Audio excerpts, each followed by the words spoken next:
Hoje acabei resolvendo falar um pouco de operadores normais.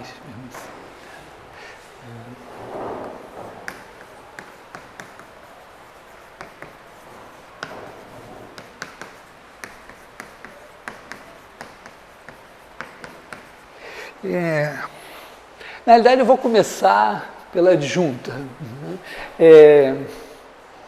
A gente tem, sei lá, pensando bem em R2, assim, né, você tem aquela matriz A11, A21, A12, A22, aí você multiplica por x1, x2, o resultado você multiplica escalarmente por y1, y2, bom, você faz a conta e vê que isso é a mesma coisa que fazer o x1, x2, escalar a transposta, né?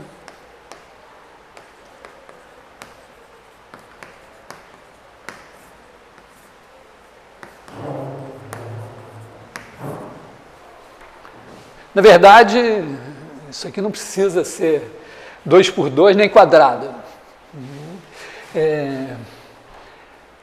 Então, quer dizer, você fica com essa coisa assim, quer dizer, se você faz o produto escalar de, digamos que essa matriz seja AX, Y, é igual a X, a transposta, Y.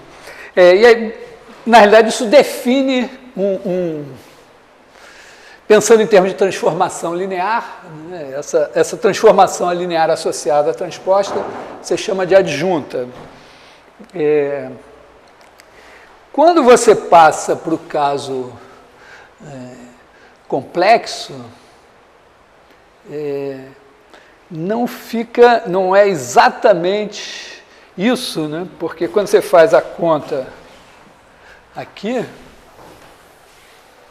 né, você fica aqui com A1x1 mais A12 x2 vezes y1 barra, né, e mais A21 x1 mais A22 x2 vezes y2 barra.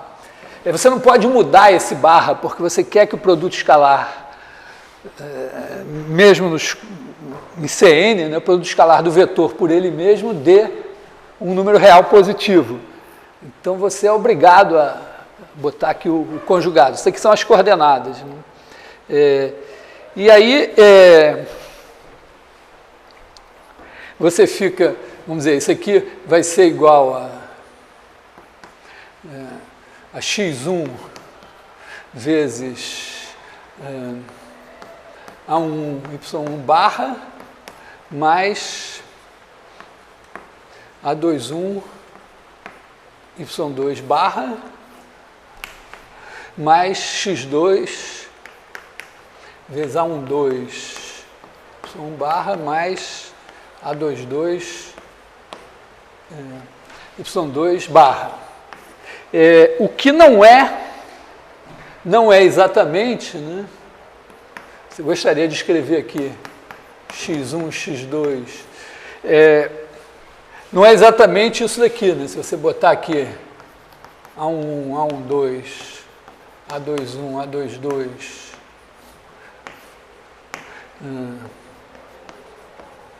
Y1, Y2,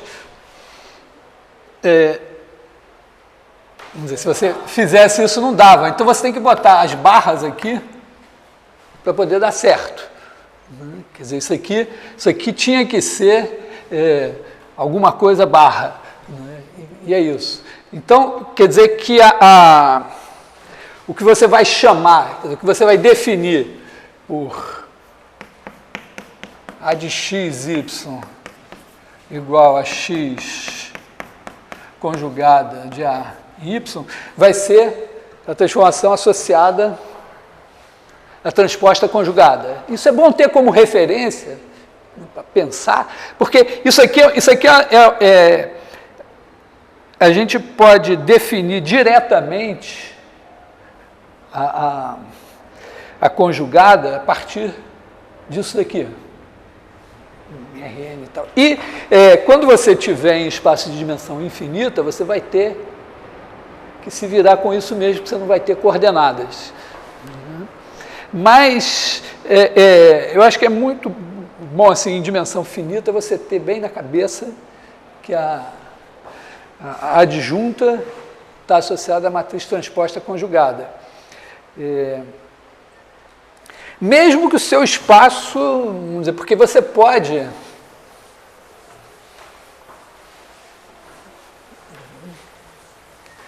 Você pode estar num espaço complexo que não é um CN. Mesmo na situação mais elementar, quer dizer, você está em CN, mas você pegou um subespaço, o núcleo de alguma coisa, a imagem de alguma coisa, então ele é um subespaço de CN, ele não é um CN, ele não... Então você tem que pegar uma base e tal, mas o fato, né, é que se você tem isso, A de x, y igual a x transposta a y, e você tem um espaço, né, com A. Aliás, para ser mais honesto, eu vou me fixar na transformação, nos operadores, no espaço nele mesmo. Mas é claro que isso aqui está definido, né, na verdade, você pode ter aqui A de E em F. Quer dizer, aqui é o produto escalar em F, porque A de x está em F, e Y vai ter que estar em F, e aqui é o produto escalar em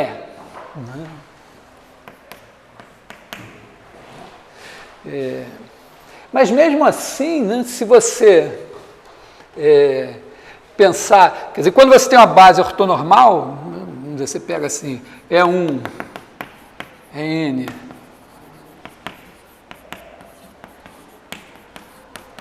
base ortonormal de E F1, Fm, base ortonormal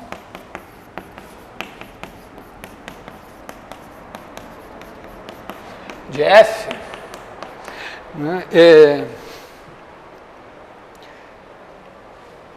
se você botar em coordenadas, quer dizer, a sua matriz vai ser A1, AM1, A1N, AMN. E aí, quando você, vamos dizer, se você quiser aqui, aí eu vou abstrair que tem que o I dos complexos, vou usar A e J mesmo aqui. Se você tem aqui o A e J, né, quer dizer, o A e J é o quê? É o A de EI é igual mais A e J, aliás, A de EJ, FI, mais etc. Quer dizer, esse daqui é o A do EJ, e a coordenada I dele, pensando aqui nessas duas bases. E se você fizer, quer dizer, aqui é A1J F1 mais A MJ FJ. Então, se você fizer A de EJ FI, como FI escalar todos esses caras, e o A e J está do lado de cá, isso daqui vai ser A e J.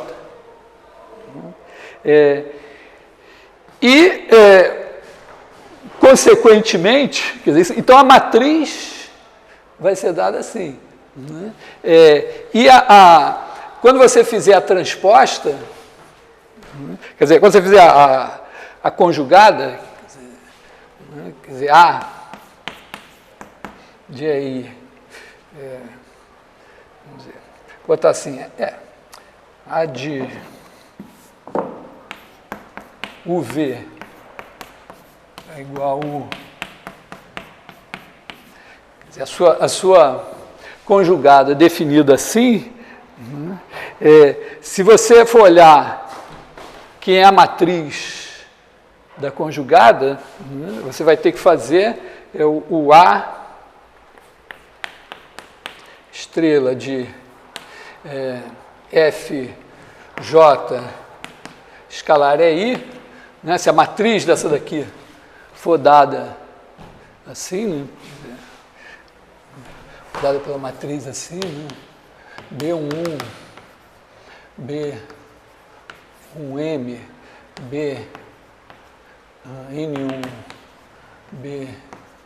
BNM, né? Esse cara daqui vai ser o B e J.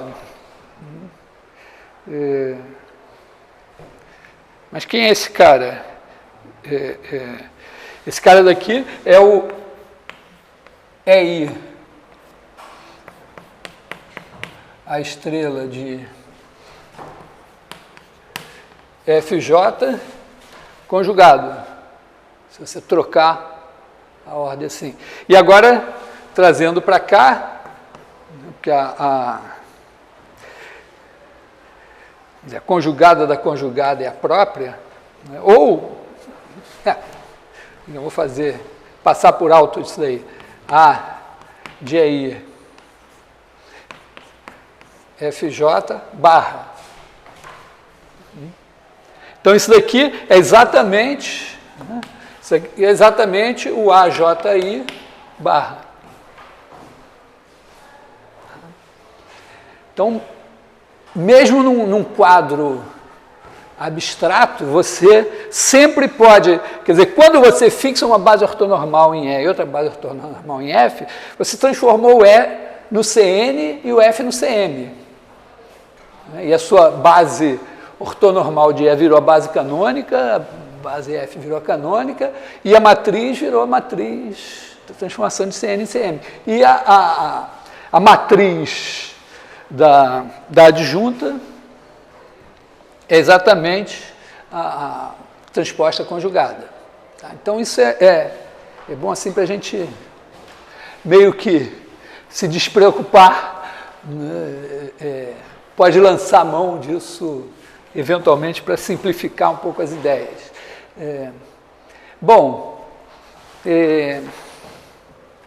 Eu vou meio que cartear a definição de operador normal. Então, aqui, vou pensar assim, espaço vetorial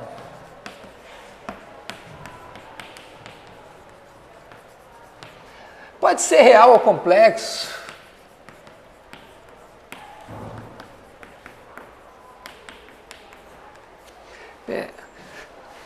com produto interno.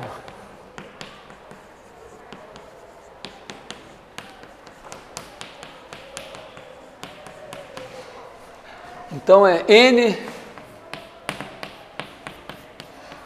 de E é normal.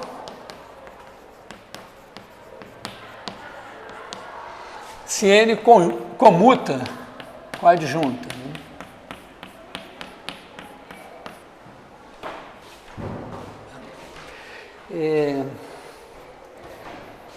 Parênteses.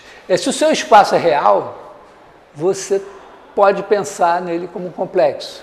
Quer dizer, você tem uma matriz com entradas reais, elas são números complexos, então você pode pensar essa matriz como uma matriz com entradas complexas e ela define uma transformação linear dos complexos nos complexos. Basicamente, você tem, vamos dizer, se você tem E, é um espaço real. Você pode complexificar esse espaço. É como você dizer, como é que eu passo do Rn para o Cn? Eu pego do Rn e somo a cada elemento de Rn I vezes um elemento de Rn. Quer dizer, todo elemento de Cn. Então você faz simplesmente E mais IE. O que significa você pensar assim, né, que os seus vetores agora passam a ser da forma U mais IV. E eles, claro, você pode definir isso formalmente dizendo que isso é o E vezes E. Tá? Quer dizer, todo elemento do seu complexificado é um par de elementos do seu espaço. E aí você pensa esse cara assim. Agora, em vez de ele se multiplicar, ele vai somar, como, vamos dizer, da maneira óbvia, mas se você fizer A mais BI vezes U mais IV, isso tem que ser AU menos BV mais I vezes AV mais BU. Então, você define a multiplicação por escalar assim. Você define o que é esse cara aqui. Isso é a mesma coisa que dizer que A mais BI multiplicado por UV vai ser igual a AU menos BV AV mais BU.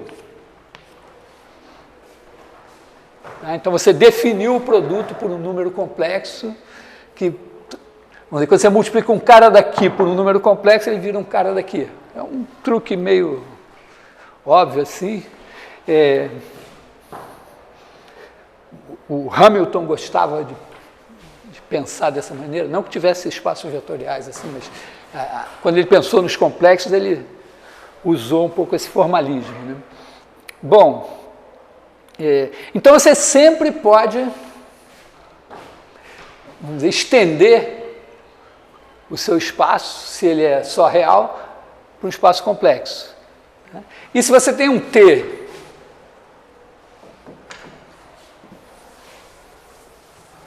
você tem T de E em E, então você faz T de E mais IE, do complexificado, em E mais IE, simplesmente você leva U mais IV. Aliás, vamos dizer, talvez valesse a pena, né, pensar isso, né? Quer dizer, se você tem um vetor V de E, ele é identificado ao V0 aqui. Tá? Esse cara aqui está em E. Então, naturalmente, ele é pensado como V0. Né? Quando você faz I V0, I vezes V0, pela nossa definição, né, isso vai dar 0...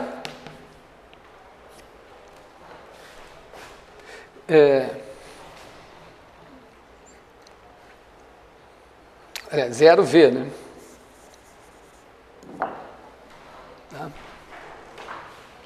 Porque você vai fazer 0 mais 1i vezes V0, aí vai fazer a conta e vai dar 0V. Que é exatamente o que a gente está chamando. Então, a gente pode dizer, né, que 0V é igual a IV.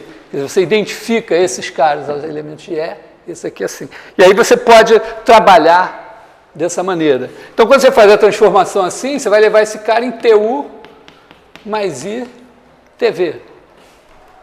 Tá?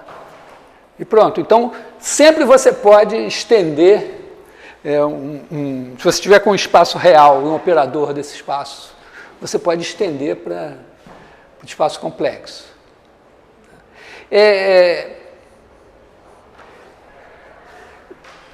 Você também pode fazer isso, vamos dizer, indiretamente, pensando assim, eu tenho um espaço vetorial real. Eu pego esse espaço e identifico o RN. Como? Eu fixo uma base. Quando eu fixo uma base, ele virou o RN. E agora o RN, eu sei que ele está dentro do CN. Então, eu estendi e faço as minhas contas em CN. Tem uma razão muito importante para a gente fazer isso, é que, bom, em primeiro lugar, depois tem outras razões, mas a primeira é que em CN todo operador tem autovetor, por causa do teorema fundamental da álgebra. Quer dizer, o determinante funciona nos complexos, E o polinômio característico é exatamente a mesma coisa. Então, quando você tem um operador que é vamos dizer, de Cn em Cn, o polinômio característico é um polinômio de coeficientes complexos e você tem o direito de achar autovalores complexos. E como todo polinômio de grau maior que zero, vamos dizer, vai ter raiz, você vai ter autovalor, portanto vai ter autovetor. Então, essa é uma vantagem básica. Bom, mas voltando aqui, então não tem, vamos dizer, a gente não perde nada em supor que a gente está em Rn e fazer isso. Nesse caso, a transposta conjugada é só a transposta. Então, você tem isso aqui. Bom, e esses operadores normais, eles têm um teorema espectral.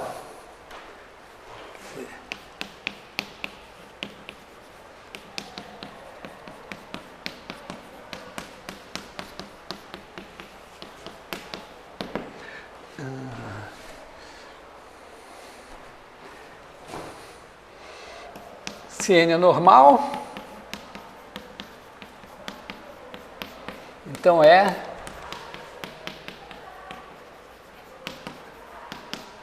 tem base ortonormal de autovetores.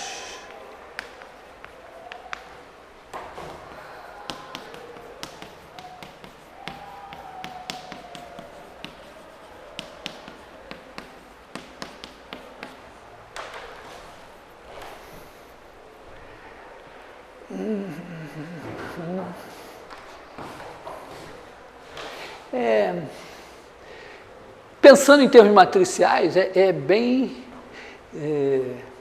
simples mostrar que o operador, que isso na verdade é C e somente C. Porque olha só, vamos dizer, se você tem uma base ortonormal de autovetores, significa que nessa base a matriz de N é essa. E a matriz do N, vamos dizer, essa aqui é do N. A matriz da adjunta é, porque ela é transposta conjugada. E, obviamente, essas duas matrizes comutam.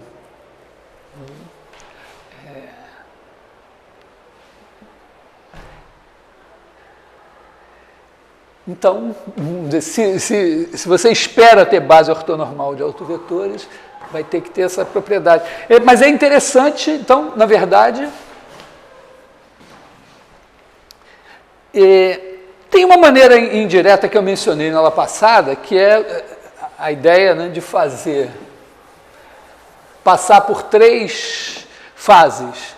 A primeira é escrever assim, o operador N é igual a N mais N adjunto sobre 2, mais N menos N adjunto sobre 2. E aí, dizer, bom, mas essa daqui é autoadjunta.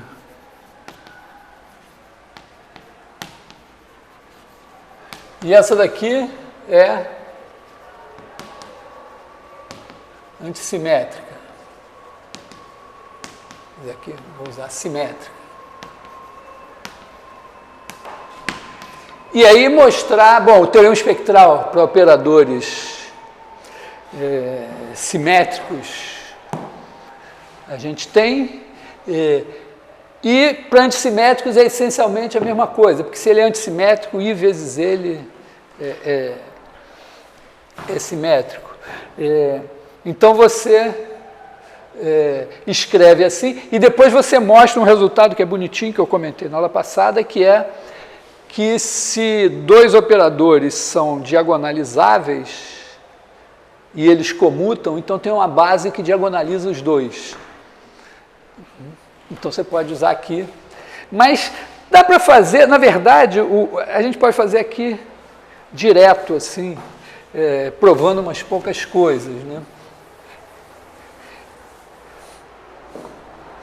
A primeira coisa é que se n de u igual a lambda u, então, se ele se u é autovetor de n, então ele também é autovetor da adjunta de n e o autovalor correspondente ao conjugado. Isso daqui, acho que uma maneira de mostrar isso é assim, né? Você faz n menos lambda u, menos lambda identidade u, é igual a zero. Aí você multiplica aqui por n estrela menos lambda barra identidade. E aí, esse negócio comuta, porque a identidade comuta com todo mundo. Então, lambda barra identidade comuta, sai para cá. E o n estrela comuta com n, comuta com a identidade. Então, você vai ter que n menos lambda i, vezes n estrela menos lambda barra i, u, é igual a zero.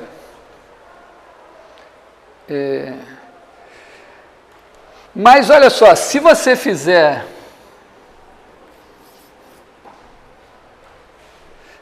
essa parte daqui, aliás, eu acho que eu podia ter multiplicado por n direto, não precisava. Bom, deixa assim, de qualquer maneira.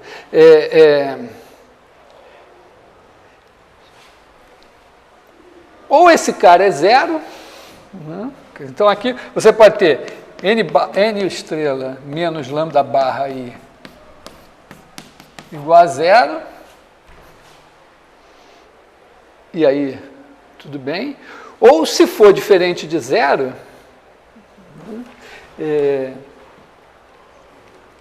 você também pode, você pode observar o seguinte, que essa parte daqui, ó, isso aqui é um múltiplo de u. Então, quando você aplica isso nesse cara daqui, vai dar zero. Porque quando você aplica isso no múltiplo de u, vai dar zero. Então, na verdade, você vai ter que n menos lambda i, n estrela de u, igual a zero. Então, n estrela de u também é um autovetor de n.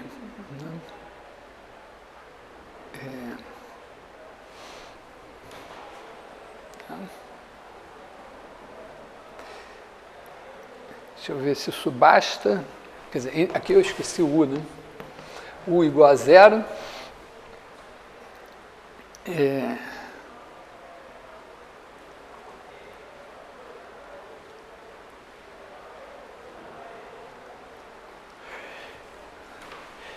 Isso garante alguma coisa, não?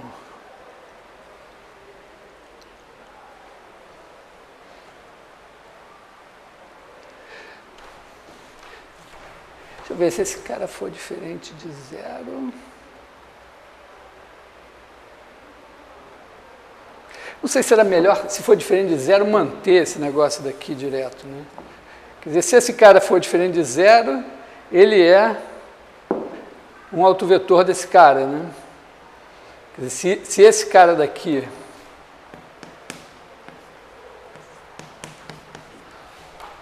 se ele é diferente de zero, então esse aplicado nele é zero. Então ele é um autovalor disso daqui. Quer dizer que n vezes n estrela menos lambda i de u, menos lambda barra i de u, é igual a lambda n estrela menos lambda i de u.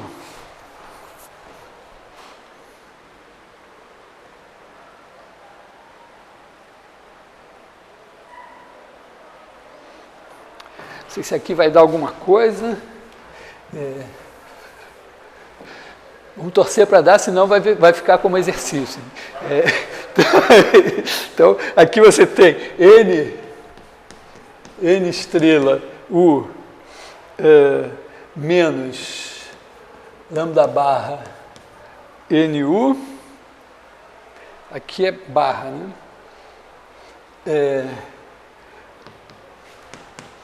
É igual a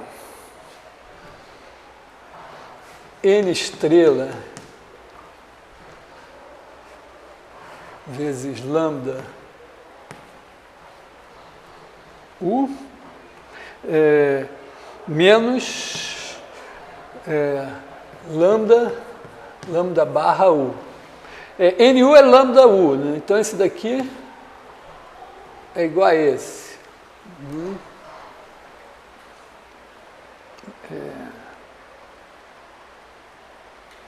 Então aqui você vai ter N estrela.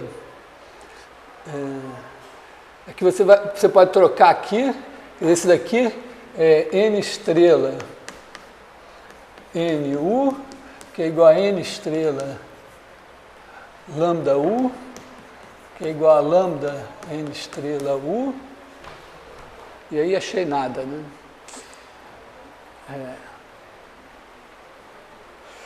Que cheguei em nada.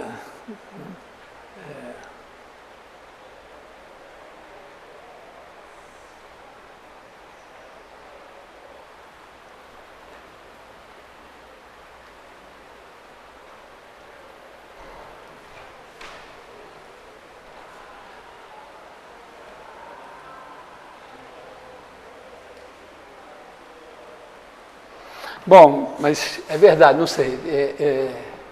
Me perdi aqui na demonstração. Mas o fato vou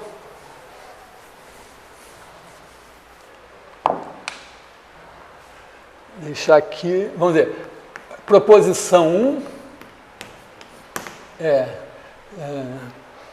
N de U igual a lambda U, com U diferente de zero, implica que N estrela de U igual a lambda barra U.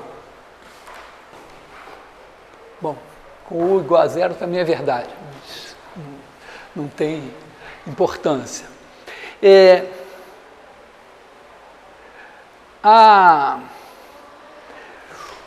outra coisa que deve precisar disso é o seguinte: o teorema espectral, na verdade, ele está baseado na seguinte coisa. Você faz uma indução. O teorema vale, vamos dizer, o teorema espectral vale em dimensão 1 para qualquer operador, não importa. Bom, também qualquer operador em dimensão 1 é normal, é autoadjunto, é praticamente diagonalizável já direto. Então, o teorema espectral em dimensão 1 vale. Em dimensão, então você supõe que o teorema espectral, então, primeiro ele vale em dimensão. Aí, se o teorema espectral vale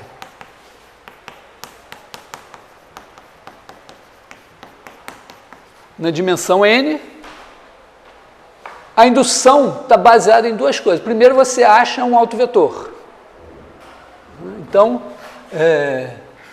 o seu operador n tem autovetor, o n mais 1.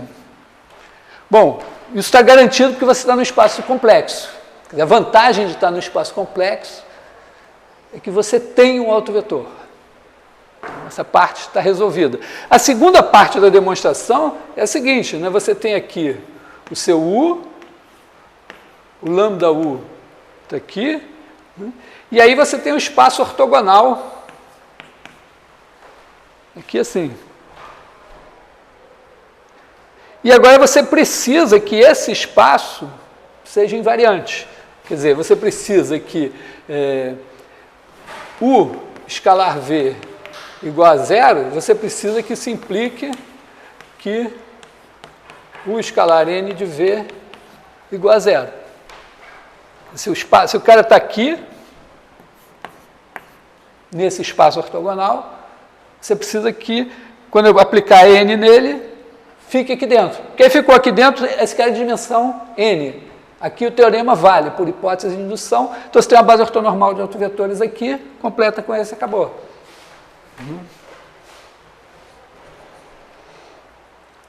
Então, essencialmente é isso que você precisa. Bom, mas o que você tem? Quando o operador é autoadjunto, você tem o quê? Que se... Quando o operador é autoadjunto, quer dizer, A de U, V é igual a U, A de V, e esse cara daqui é igual a lambda UV. Então, se UV é igual a zero, lambda UV é zero, A de UV é zero, U A de V é zero, acabou.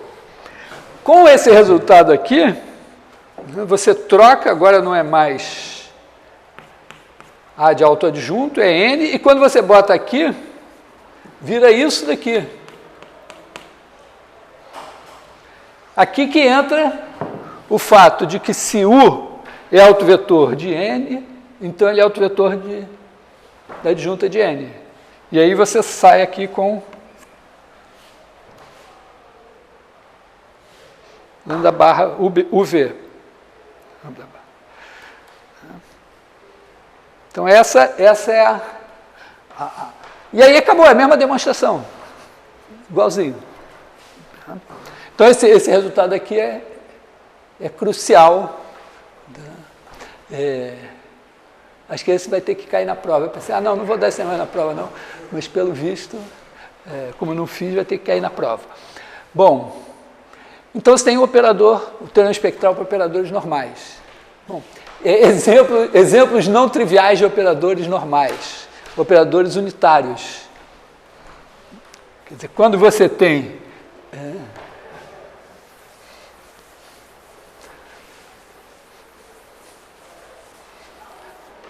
Você tem ε1, εn, base ortonormal.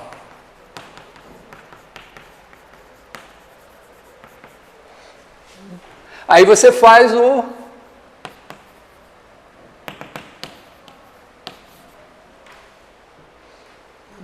Vamos pensar assim, de Cn.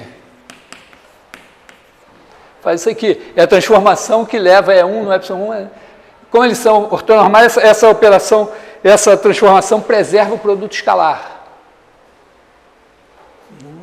Quer dizer,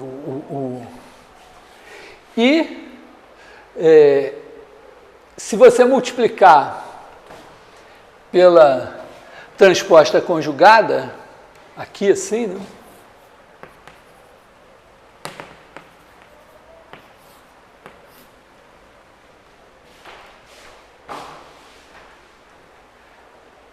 Aí você vai fazer o ε1 com as coordenadas conjugadas, o ε1 com as coordenadas conjugadas. Então vai dar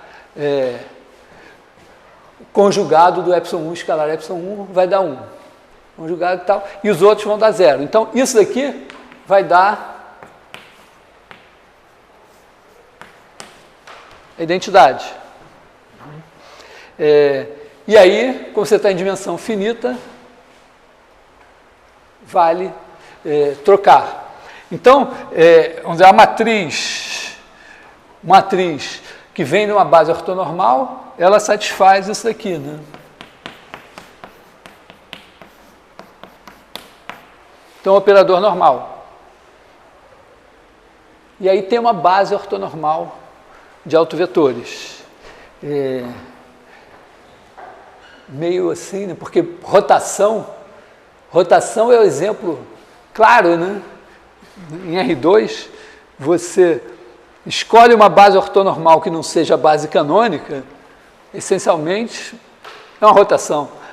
A menos de, bom, pode ser uma reflexão, mas se mantiver a orientação, é uma rotação.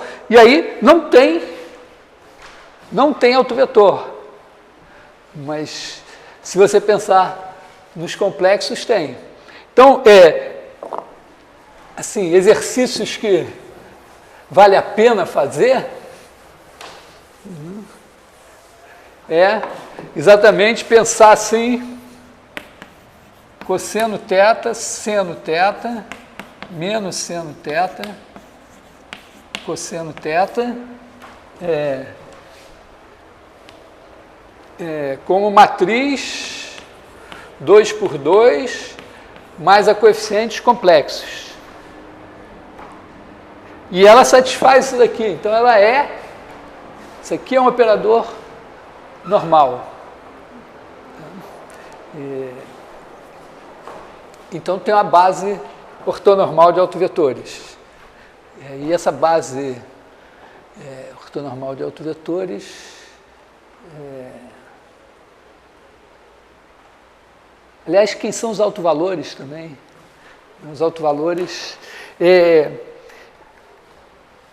Os autovalores da matriz de rotação, assim, são cosseno θ mais ou menos I seno θ. Então, esse é um exemplo importante de fazer. Outro exemplo interessante é o seguinte, se você fizer a transformação que leva x1,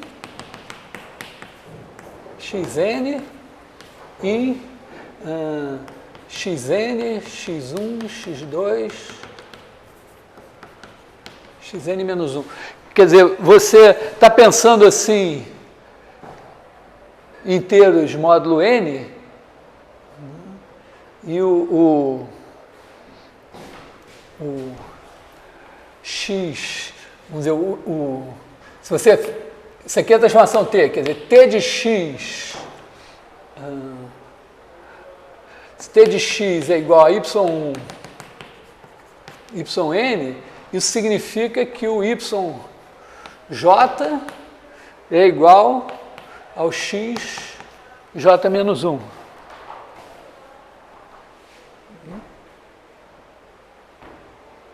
Tá, você só permutou. Isso aí é um operador unitário também, porque se você olhar, né, essa transformação, ela está levando t de E1 igual a E2, t de E2 igual a E3, t de En igual a E1. Então, pegou a base canônica e só permutou. É um operador unitário também importante. Isso tem a ver com equações diferenciais. Pelo seguinte, né, quando você... Esse aqui também tem num outro sentido. Mas isso aqui tem a ver com métodos numéricos. Porque pensa só, você está aqui...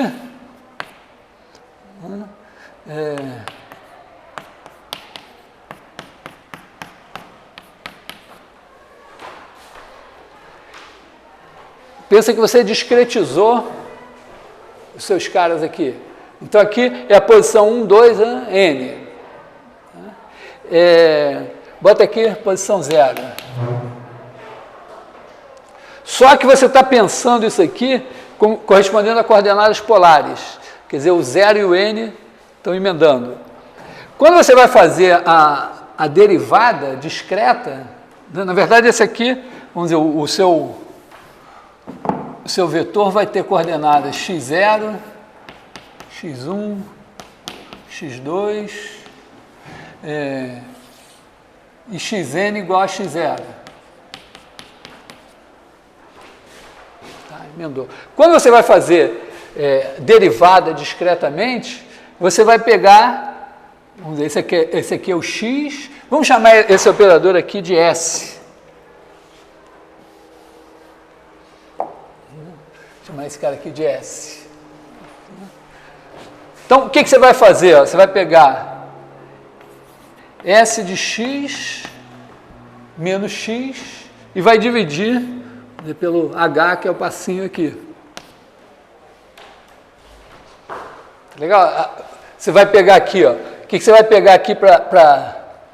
Aliás, desculpa, x menos S de x, na verdade, né?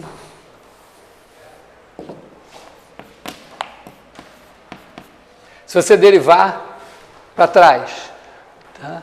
Quer dizer, aqui você pegou o x2, esse é o S de x, a segunda coordenada, aí fez 1 menos outro, você fez o x2 menos x1, tá? Então, essa aqui é uma. E, na verdade, a derivada direita vai ser fazer S menos 1 de x menos x sobre h. Então, na verdade, né, você vai fazer a segunda, vamos dizer, se você fizer a segunda derivada, D2 vai ser uma coisa assim, né? Um menos o outro. Aí você vai fazer S menos 1, se não me engano, S menos 1 de x menos 2x mais S de x sobre H2. Tá. Isso vai ser a segunda derivada.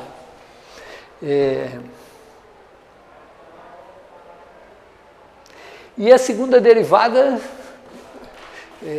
é muito importante, é um operador que a gente faz muito numericamente.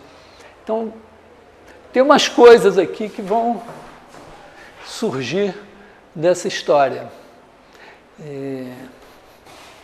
Talvez para apreciar um pouco essa versão discreta, e talvez até para entender, ter um guia dessa versão discreta, eu vou fazer uma versão meio de dimensão infinita. Tá? Porque isso daqui vai dar um operador que vai ter menos 2 na diagonal, vai ter uns aqui assim, vai ter um perdido aqui, outro aqui, se não me engano. Isso aqui corresponde a você estar emendando o x0 no xn. Porque quando você pega o x1 e anda para a esquerda, você vem parar aqui. Quer dizer, entendeu? Esses caras estão assim, né? x0, x1, e aqui o x0 é igual a xn aqui. Então, quando você vai derivar olhando para o próximo, o x1 olha para o x2, o xn olha para o x1. Mas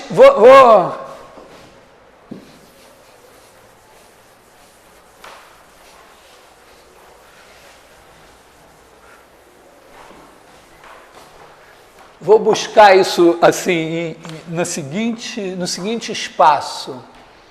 É igual ao espaço das funções f de... Vou botar assim, f de r em r, mais com f de x mais 2π igual a f de x. Quer dizer, são as funções periódicas. Então, na verdade, você poderia esquecer o resto, poderia só olhar ela de 0 a 2π, porque o resto repete. Isso tem a ver com coordenadas polares, quer dizer, quando você tem alguma coisa que é função aqui do ângulo, quer dizer, numa certa, vamos dizer, se você tem aqui o Bordon diz só a circunferência, então uma função, né, vamos dizer, uma f de S1 em R é isso aqui. Porque um cara daqui é dado por um ângulo. Um ângulo, na verdade, pode ser qualquer número de R, desde que, vamos dizer, satisfaça, isso aqui esteja garantido. Então, nesse espaço aqui, ele vai ficar meio vago assim, pelo seguinte, eu vou pensar nas derivadas. Então, eu teria que botar funções deriváveis aqui. Mas aí, a derivada da função, se a função tem a primeira derivada, a derivada dela não tem mais derivada. Então, se eu disser que são as funções que têm uma derivada, as derivadas não estão mais aqui. Mas se eu fizer que tem duas, aí também não vai adiantar. Eu teria que botar infinitas derivadas. Mas isso é um pouco demais em problemas importantes. Então, eu vou preferir ser meio vago, né? E pensar assim, no operador de derivação. Né? Então, se é um operador D de F é igual a F'. E você tem o operador de segunda derivada, que é F duas linhas. E ocorre que nesse contexto aqui, onde fizer sentido... bom, e aqui você pode botar um produto escalar de F por G, sendo a integral de 0 a 2π de F vezes G. Porque, como na verdade a função, basta saber ali em 0 a 2π, isso aqui está bonitinho. E isso é um produto escalar desde que você tome certas precauções. Assim, não fica claro aqui o que significa dizer que se a integral de 0 a 2π de f ao quadrado é zero, implica que f é igual a zero. Porque, na verdade, se você admitir... Bom, se as funções forem contínuas, tudo bem, né? Porque se isso aqui é uma função contínua, se a integral dela é zero, ela é positiva. Então, você tem aqui uma função contínua, positiva. Se a integral dela for zero, ela tem que ser zero, porque se ela não for zero num certo ponto A aqui, ela vai ficar acima de alguma coisa aqui, numa vizinhança de A. E aí a integral aqui vai ser maior que zero, então a integral toda vai ser maior que zero. Mas mesmo para funções descontínuas, poderia acontecer isso assim, né? A função tem um salto aqui. Tudo bem, não seria derivável, mas já que eu estou admitindo coisa assim. Mas aí você diz que funções assim são, vamos dizer, funções que diferem num conjunto assim, que não vai interferir na integral, são consideradas a mesma função. Mas deixa assim. Isso aqui seria uma... Aí, esse operador aqui é autoadjunto. Tá? Vocês devem ter visto isso em cálculo 1. Se você fizer dfg, isso é igual a integral de 0 a 2π de f g duas linhas. Isso aqui está pedindo me integra por partes, por favor. Então, isso aqui vai ser fg' menos a integral de 0 a 2π de f'g'. Aí diz, bom, me integra por partes de novo, vamos rezar. Acontece que isso daqui, de 0 a 2π, f vale a mesma coisa em 0 e em 2π. E g' também, porque como a g se repete, você tem assim, ela tem aqui esse valor e ela volta aqui nesse mesmo valor, e agora esses valores aqui se repetem. Então, quando você fizer isso aqui para derivar, você vai ter a mesma coisa aqui. Então, isso daqui dá zero. E isso daqui, então, integrando por partes de novo, eu vou pegar f' e vou pegar a primitiva de g. Então, eu vou ter menos f', a primitiva de g', g de 0 a 2π, e agora mais integral de 0 a 2π de f duas linhas g, que é igual, isso aqui vai dar zero de novo, porque g é igual a 0 e 2π, f' também, isso daqui é igual a... aliás, aqui eu botei dfg, mas eu fiz fdg, né? Vou botar aqui fdg. E eu achei aqui dfg. Então eu tenho um operador simétrico. É o primeiro operador simétrico relevante da história, está na base das séries de Fourier.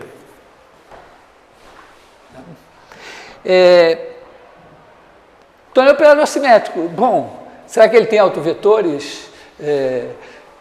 se tiver autovetores, olha só, se você tiver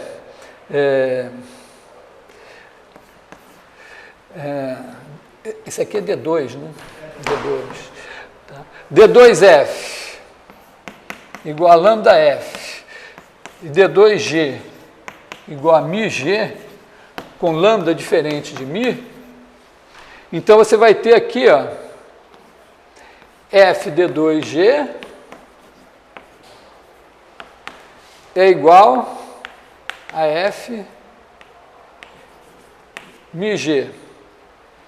E isso aqui vai ser igual a D2F G, que vai ser lambda F G.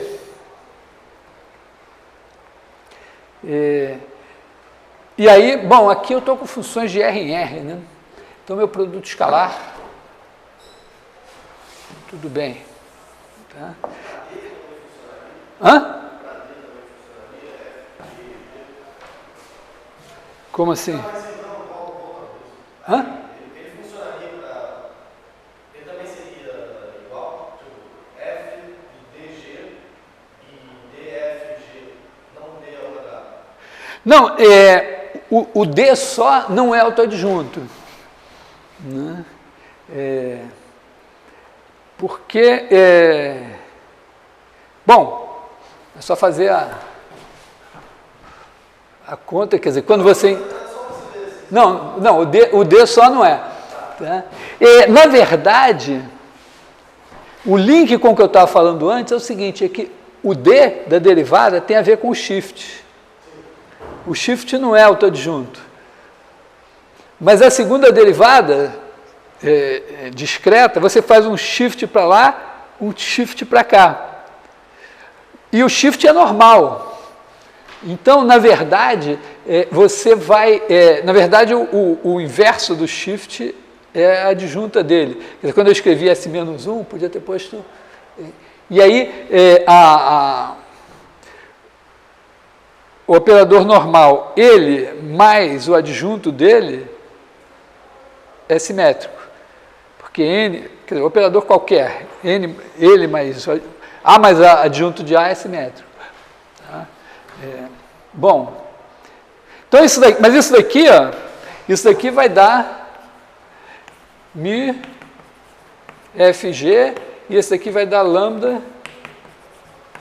FG. Se lambda é diferente de μ, isso implica que F escalar G é igual a zero. Quer dizer, a propriedade de ser simétrico apaga tudo que tem de integral aqui, né, e fica só com isso igual a isso. Pensa que isso é um operador linear. Isso implica que se você tem autovetores associados a autovalores distintos, eles são ortogonais. É uma coisa que está na base do teorema espectral.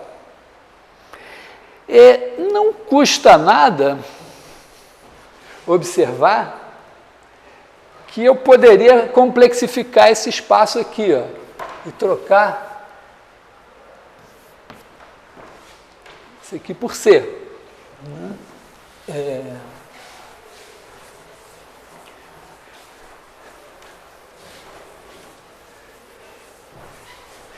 Eu até já encontrei isso nas equações diferenciais. Quer dizer, quando eu fui resolver o sistema massa-mola, eu tive lá uma equação do segundo grau que tinha raízes complexas e eu acabei apelando para funções que tomavam valores complexos, e isso tinha até um significado físico, porque em vez de eu estar pensando que eu estou oscilando assim, eu podia puxar aqui, dar um peteleco para lá e oscilar assim. Então, posso trocar isso. Isso significa me definir assim, o produto escalar de f por g é igual a integral de 0 a 2π de f de x, g barra de x conjugado dx. Repara que se eu não fizesse isso aqui, né, porque a mesma conta vai me dar isso, que d2f g é igual a f d2g.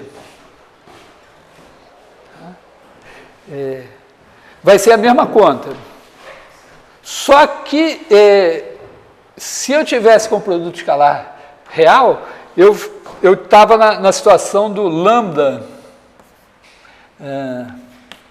FG igual a mi barra FG. Estaria assim.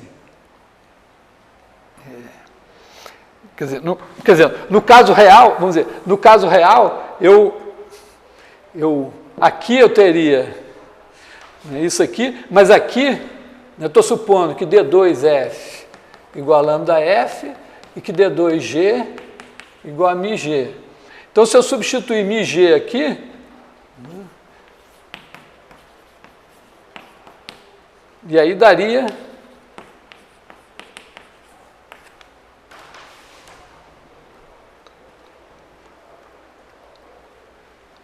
isso assim, né?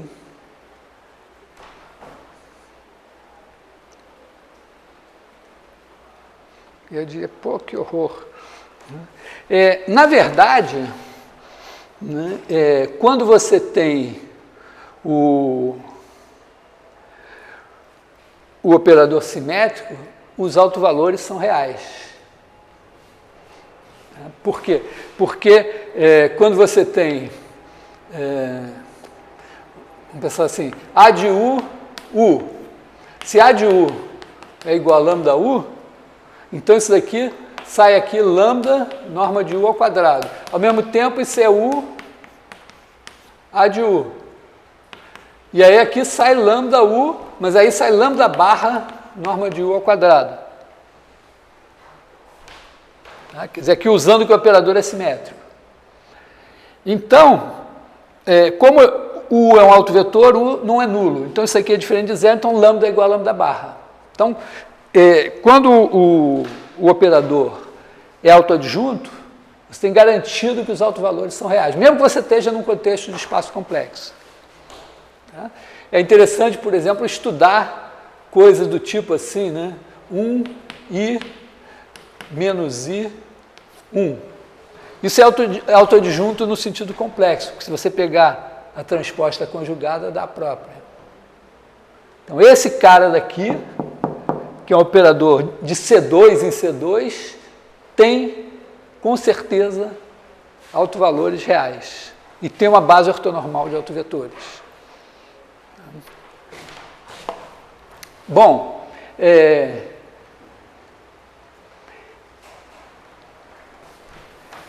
simplifica um pouco a nossa vida trabalhar no caso complexo, quer dizer, trabalhar com funções a valores complexos. Porque aí você vai procurar, né, funções que satisfaçam φ duas linhas igual a lambda φ.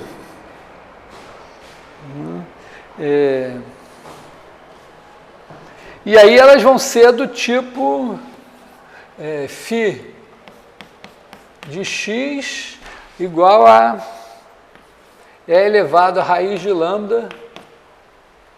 Vamos dizer, vamos botar assim. Já que eu sei que eu estou aqui, que os autovalores vão ser reais, eu posso botar assim, μ ao quadrado, φ. E μ vai ser, vamos dizer, μ vai ser real ou imaginário. E aí você vai ter φ de x igual a E.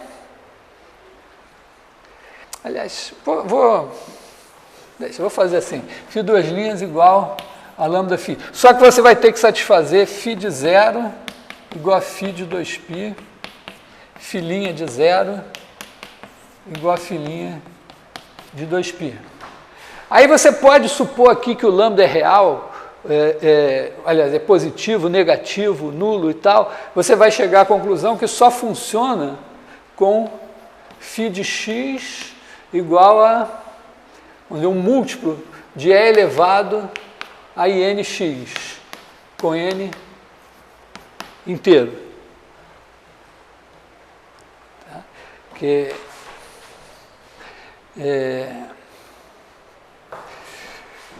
Isso daqui é a mesma coisa que cosseno de nx mais i seno de nx.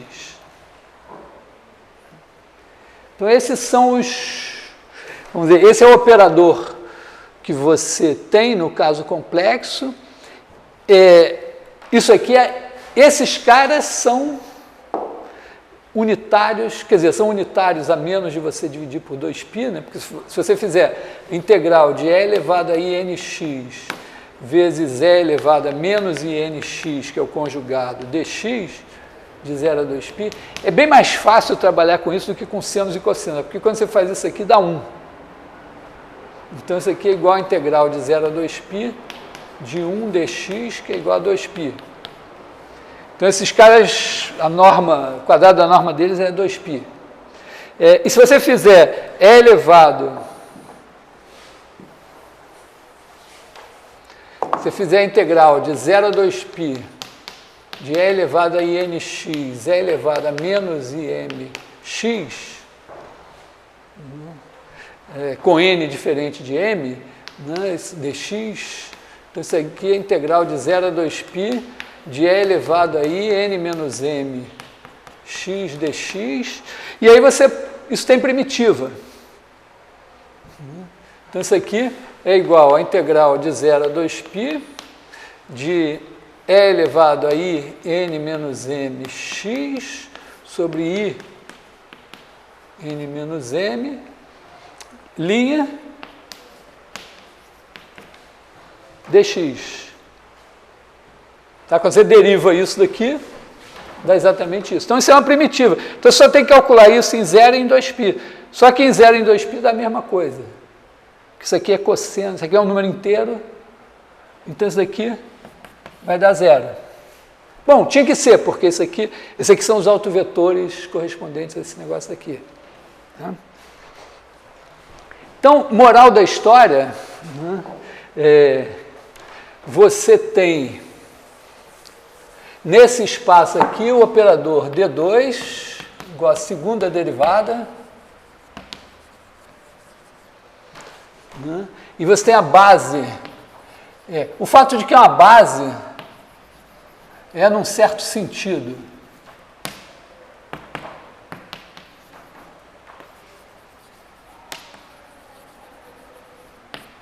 Quer dizer, aqui você tem φn igual a 1 sobre raiz de 2π, φn de x.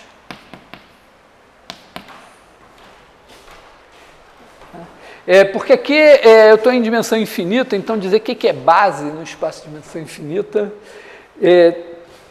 vamos dizer, a gente tem uma definição de base que é algébrica, quer dizer, vamos dizer, um conjunto é a base do espaço vetorial, mesmo que ele seja de dimensão infinita, se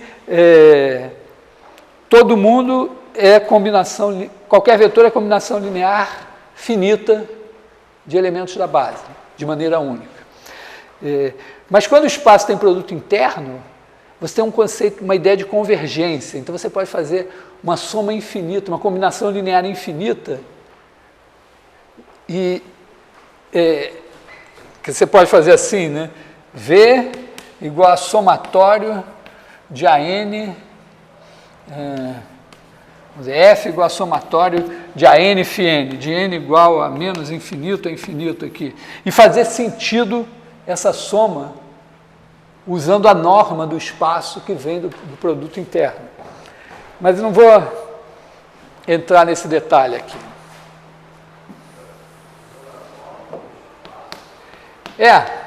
Porque o que acontece é o seguinte, soma infinita é limite. Quando você faz uma soma infinita, você está fazendo as somas parciais, está construindo uma sequência.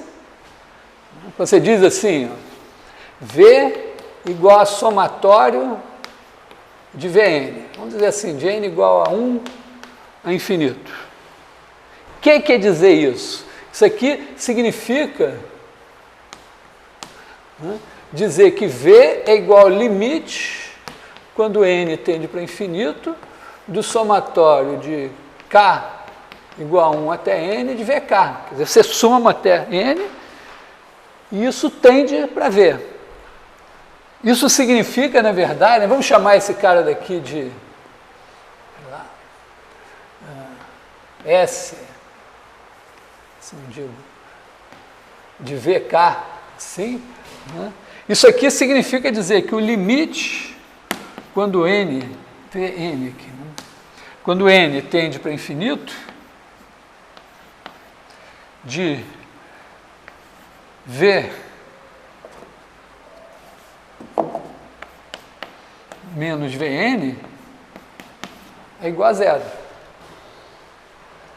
Onde isso daqui significa V menos Vn, V menos Vn,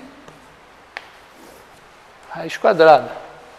Então, como você tem o produto interno, você pode definir uma noção de distância do seu espaço, e aí passa a fazer sentido somas infinitas. E não é exatamente trivial mostrar que...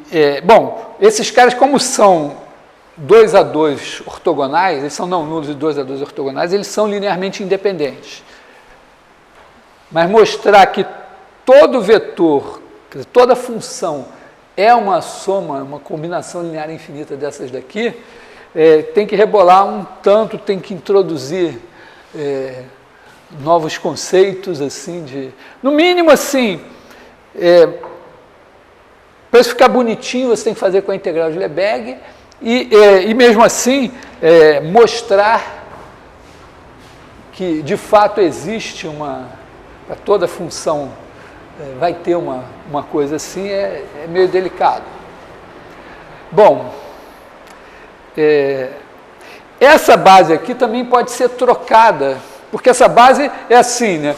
Para n igual a zero é 1, você tem e elevado a ix, e elevado a 2ix, etc. Aqui você tem e elevado a menos ix, e elevado a menos 2ix, mas se você pegar o E elevado a inx, isso é cosseno nx mais i seno de nx.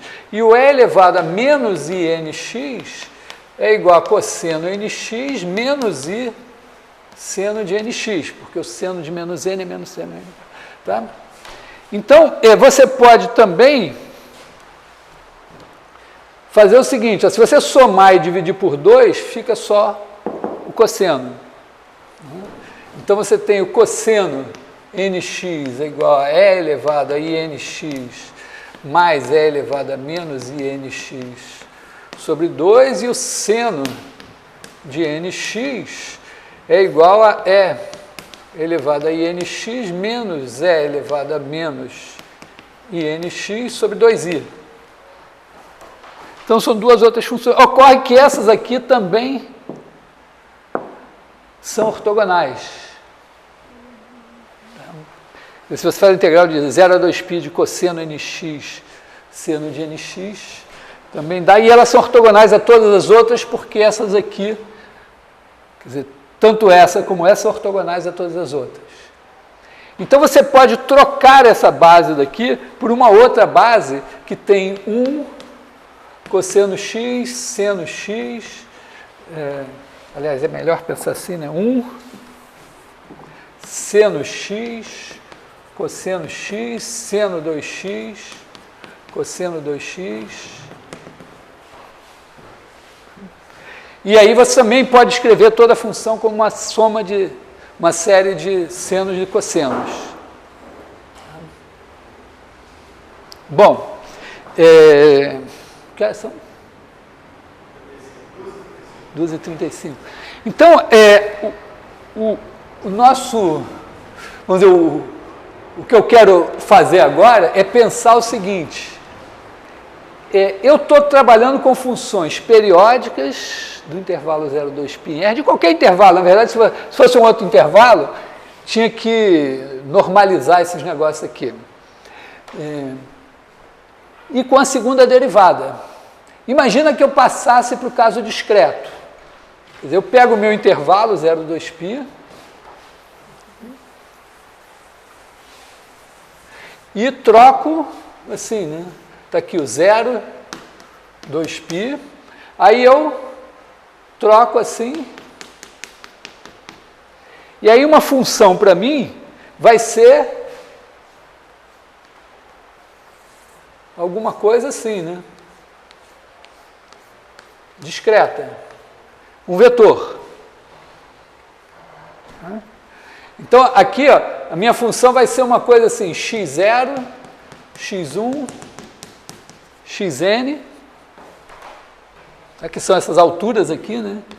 x0. Na verdade, aqui eu tenho que tomar uma certa precaução, porque já que eu quero periódico, com xn igual a x0. Então, na verdade, eu posso usar só x1, xn.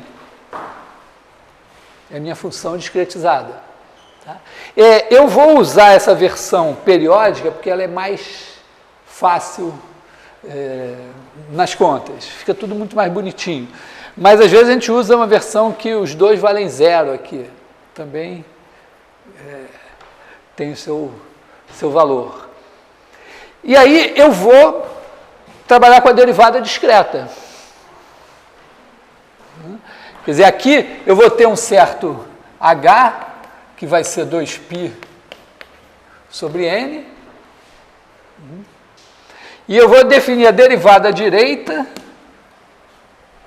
d mais, vamos dizer, d mais de x, vai ter o quê? Na sua, vou botar assim, na sua késima coordenada, vai ser o quê? Vai ser o xk mais 1 menos xk sobre h. E a derivada à esquerda vai ser o xk menos 1 sobre h. Entendido aqui que essa soma aqui é módulo n. Quer dizer, o xn mais 1, por definição, é o x1. E o x1, vamos dizer, o x1 menos 1 é o x0, que é igual ao xn. Tá?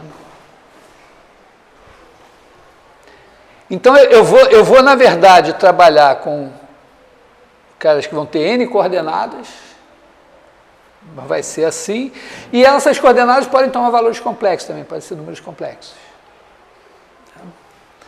Então, como segunda derivada,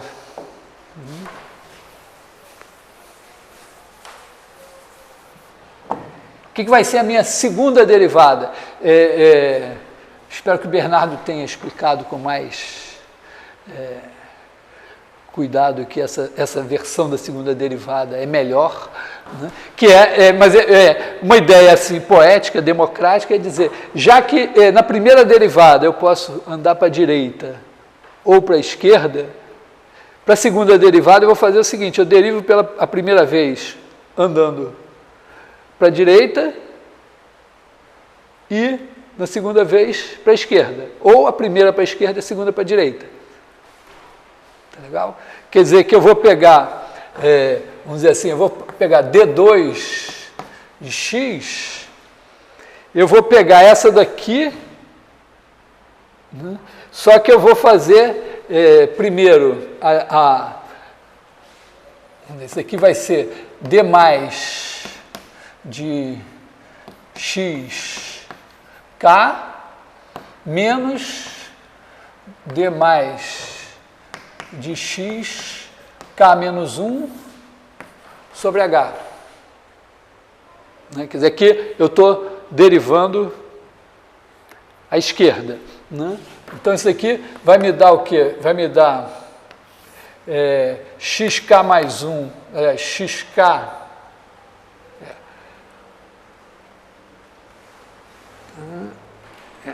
mais 1 menos xk sobre h, menos, aí na do xk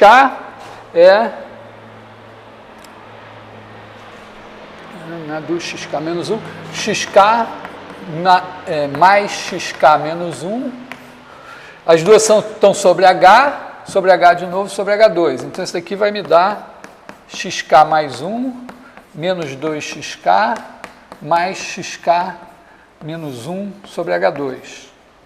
Eu faço uma discussão usando polinômio de Taylor, série de Taylor, sobre por que é melhor, por que efetivamente é melhor você fazer uma para a direita e outra para a esquerda do que fazer duas para a direita ou duas para a esquerda. É mais ou menos óbvio, não é, que se você está derivando a direita duas vezes, você vai usar aqui o K mais 1 e o K mais 2. Se você derivar as duas para a esquerda, você vai usar o K menos 1 e o K menos 2. Enquanto que, desse jeito, você usa o K menos 1 e o K mais 1. Como você está querendo derivar aqui, quase certo, vamos dizer, mesmo sem fazer nenhuma demonstração, é uma aposta segura. Então, isso daqui é a segunda derivada. Se você pegar a matriz desse bicho daqui, então tem, vamos dizer, agora nesse espaço aqui, o nosso espaço agora trocou, né? Vamos dizer, isso aqui é o nosso D2.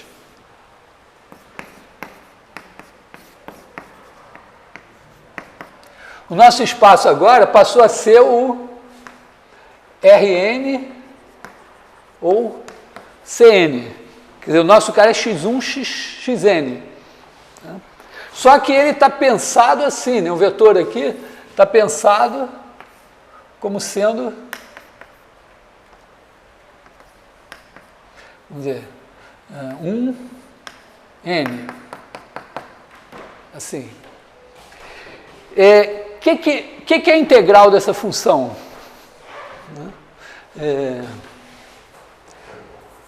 Vamos dizer, o produto escalar de x por y é como se fosse a integral de x, y barra.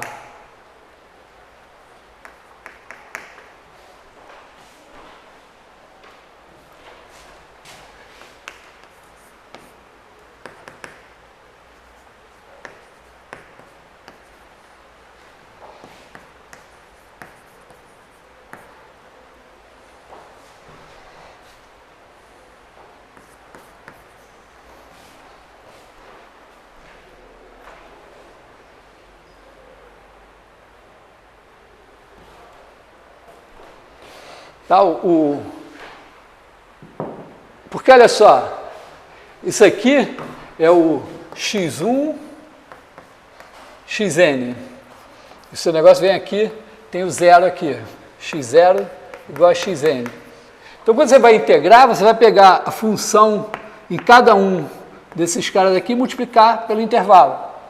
Quando você faz o produto da função x pela função y, você vai pegar os valores de x aqui, multiplicar pelos conjugados dos valores de y pelo tamanho do intervalo. Quer dizer, eu estou pegando em cada intervalo a extremidade direita.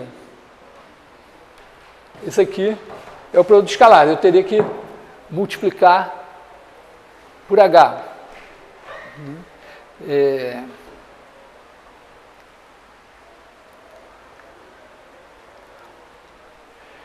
Então, a menos de multiplicações por h, que podem ser importantes numericamente, esse produto escalar aqui, que é o produto escalar de Cn, corresponde à integral. Quer dizer, aqui a integral de 0 a 2π de fg virou isso daqui, que é o produto escalar de Cn. E esse operador linear aqui, se você fizer a matriz dele,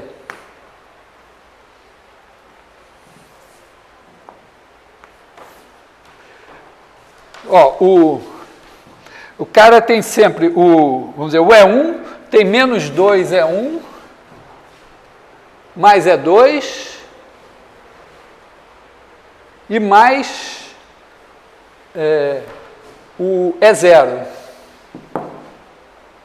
O E0 é o EN. Então, você tem um do EN aqui. Depois, você tem o E2, tem menos 2, 1. Aí você vem com menos 2 aqui, tudo com 1 aqui embaixo, 1 aqui em cima, e esse último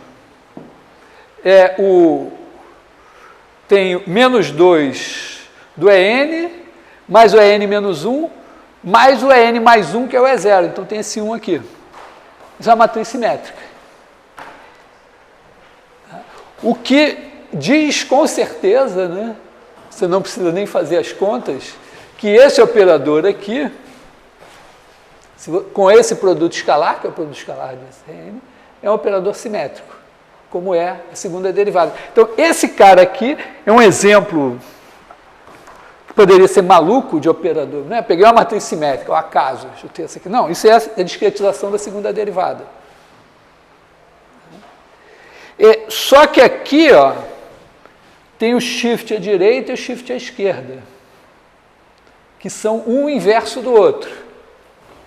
E mais, como o shift é um operador unitário, porque leva, né, é 1, não é 2, é 2, tal, e volta, o inverso dele é adjunto. Então, você está com uma coisa aqui, na verdade, né, o D2 é igual a, essencialmente, S menos 2I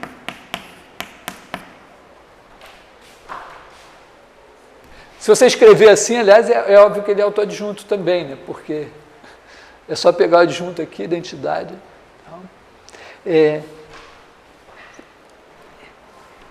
E, de certa forma, a maneira mais fácil de você achar os autovalores e autovetores desse cara é achar os autovalores e autovetores do shift.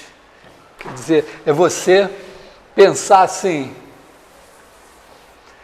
eu tenho shift ou do adjunto, né? Quer dizer, você pega x1, xn e ele se transforma em xn, x1, xn menos 1, ou andando para o outro lado, bom, não importa. E agora você quer que esse cara daqui seja igual a lambda x1, xn.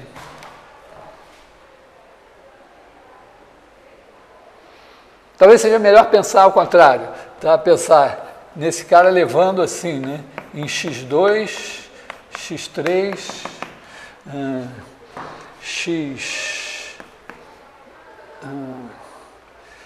n, x1. Aqui assim. Tá? Porque aí você vai ter x2 igual a lambda x1, x3 igual a lambda x2, etc. xn igual a lambda xn menos 1 e x1 igual a lambda xn.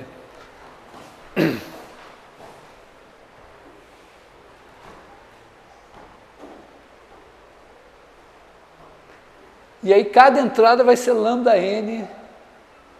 Então você vai ter as raízes enésimas da unidade como autovalores.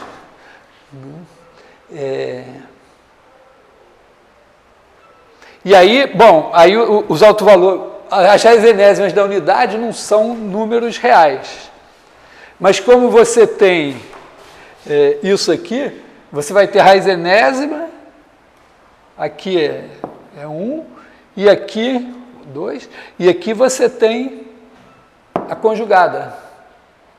E aí a raiz enésima mais a conjugada vira real. E mais, as raízes enésimas da unidade são coisas, o que é a raiz enésima da unidade? É elevado a ik 2π sobre n. Porque a raiz enésima da unidade vai ser um cara assim, né? Isso aqui é cosseno 2π sobre n mais i seno 2π sobre n. Depois isso vezes 2, vezes 3, vezes 3. Então, isso daqui é igual a E elevado a I 2π sobre n. Chama esse cara aqui de U. Depois o próximo é o 2, o outro é o 3, até o n, que é igual a 1. Então as raízes enésimas da unidade formam uma PG. E olha os senos e cossenos, a exponencial complexa aparecendo aqui. Então, surpresa, assim, esses vetores que vão ser autovetores desse cara daqui, vão ser discretizações de senos e cossenos, que são justamente os caras da base que a gente tinha achado no caso contínuo. Então, tem muita... aqui é um exemplo que eu acho interessante, pelo seguinte: você está em Rn, você tem um operador simétrico, mas você não ganhará nada em insight se você, pouquinha coisa, mas se você olhar para a dimensão baixa. Porque isso é uma discretização do negócio de dimensão infinita. Então, se você olhar para o espaço de funções, é a principal motivação. Bom, quando mais não seja, porque isso foi feito no caso contínuo pelo Fourier 200 anos atrás. Então, tem 200 anos de história, né, de conhecimento acumulado. Então, talvez se a história tivesse seguido outro rumo, se os computadores tivessem sido inventados 300 anos atrás, talvez fosse diferente, mas você tem 200 anos de história, de conhecimento acumulado, de séries de Fourier, dessas integrais, dessas coisas todas. Você estudou cálculo até em parte por causa disso, né? Então é muito simples você fazer as analogias pensando assim. Mas também é fato que é razoável você desenhar um vetor de Rn como função. Entendeu? Quer dizer, talvez o ponto principal aqui seja que a gente olha um vetor de Rn é uma coisa abstrata, mas quando a gente está discretizando funções, ele é o gráfico discretizado de uma função. Você está vendo ele, está aqui desenhado. Tá? É o vetor. E essas coisas têm essas traduções aqui. Então, tem várias continhas e vamos dizer, escrever um cara nessa base ortonormal de autovetores desse cara corresponde a escrever ele como combinação linear de senos e cossenos em dimensão infinita. Aqui chama transformada discreta de Fourier. Então, talvez vocês ouvirem falar de transformada discreta de Fourier, significa o seguinte: você pegou esse operador, achou os autovetores, que são, vamos dizer, versão discretizada dos senos e cossenos e coisas assim, e escreve o cara como combinação linear desses caras. Tem um probleminha, claro, no outro caso tinha infinitos. Aqui você tem n. Claro, aumentando n, quanto maior... Então aqui, quanto maior a dimensão do espaço, melhor, num certo sentido. E claro que você vai ter, vamos dizer, algumas coisas vão ficar... por exemplo, os autovalores que você vai ter aqui, os autovetores são discretizados de outro, mas os autovalores não são os mesmos. Mas se o n tender para infinito, se não me engano, eu fiz essa conta, você tem n autovetores, aí você tem os autovalores, lambda 1, até a metade vai bem. Se o n tender para infinito, os n sobre 2 primeiros tendem, acho que é uma coisa assim, talvez possa fazer uma coisa melhor, mas os n sobre 2 primeiros tendem para os autovalores do caso contínuo. Então, bom, Então eu escrevi um capítulo sobre isso, tem contas aí e tal. Bom, a gente ainda pode fazer umas contas mais, de repente, na semana que vem. Tá?